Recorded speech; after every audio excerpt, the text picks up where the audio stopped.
கந்தன் காலடியை வணங்கினான். கடவுள்கள் யாவரையும் வணங்குதல் போலே கந்தன் காலடியை வணங்கினான். கடவுள்கள் யாவரையும் வணங்குதல் போலே கந்தன் காலடியை வணங்கினான்.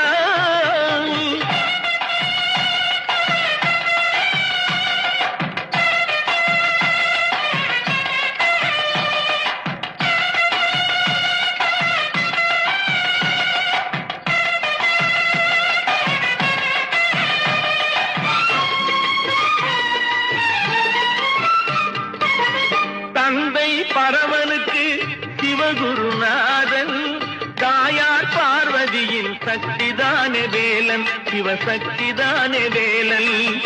தந்தை பரமனுக்கு சிவகுருநாதன், தாயார்